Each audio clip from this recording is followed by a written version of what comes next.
कभी कभी ना एक छोटी सी कहानी भी इंसान की पूरी ज़िंदगी बदल देती है।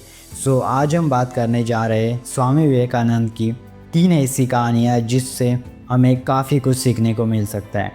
Without wasting any time let's get started. पहली जो कहानी है, जब स्वामी जी अमेरिका में थे तब वो एक पब्लिक लाइब्रेरी जाया करते थे।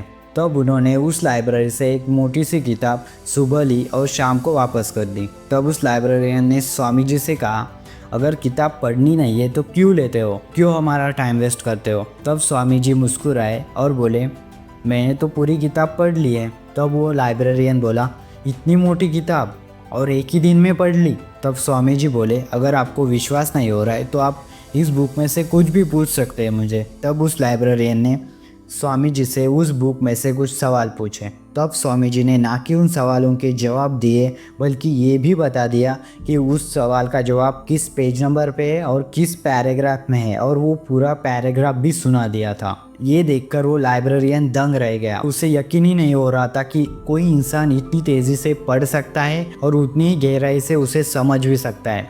ऐसी फोटोग्राफिक मेमोरी स्वामी जी के पास थी। दूसरी कहानी, ये कहानी तब की है जब स्वामी विवेकानंद अभी नरेंद्रनाथ थे। वो स्वामी विवेकानंद नहीं बने थे। स्वामी जी कोलकाता में अपने घर पर जब पढ़ रहे थे तब वहाँ से एक शादी की बारात जाती है।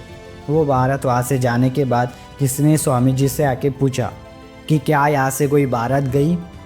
तब स्वामी जी आश्चर्य से बोले, क्या, कौन सी बारात।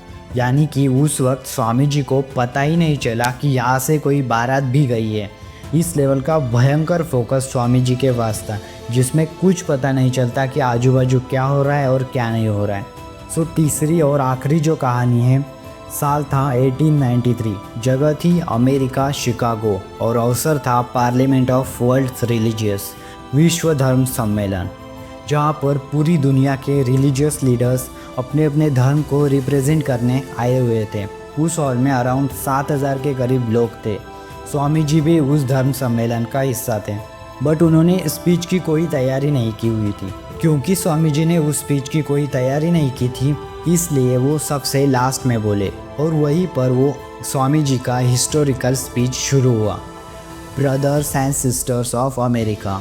स्वामी जी के ये वर्ड्स सुनते ही पूरा हॉल तालियों से गड़गड़ाने लगा। वहाँ मौजूद सभी लोगों ने खड़े होकर कई मिनटों तक तालियां बजाई। स्वामी जी का वो स्पीच सबसे ज़्यादा यानी पूरे 1.5 घंटे तक चला, जबकि बाकियों का स्पीच कुछ मिनटों का ही था। उस स्पीच के दौरान कोई वहाँ से हिला तक नहीं। स्वामी जी के उन वर्ड्स ने वहाँ के सभी लोगों का दिल जीत लिया था। सबको लगा था कोई तो आया है जिसने पूरे मन से बात बोली हो। स्वामी जी की उस स्पीच ने पूरी दुनिया को हिला दिया था, और उस स्पीच ने बता दिया था कि हमें सभी धर्मों का सम्मान करना चाहिए। यहाँ पर कोई धर्म छोटा या बड़ा नहीं है, क्योंकि सभी रास्ते एक ही परम सत्य की ओर जाते हैं, और वो है भगवान। और भारत वही देश है जहाँ सभी धर्मों को अपनाया जाता है और उनके साथ शांति से जीने की परंपरा है। उस सम्मेलन में बहुत से लीडर्स का स्पीच अच्छा था, लेकिन स्वामी जी के सामने कोई टिक नहीं पाया।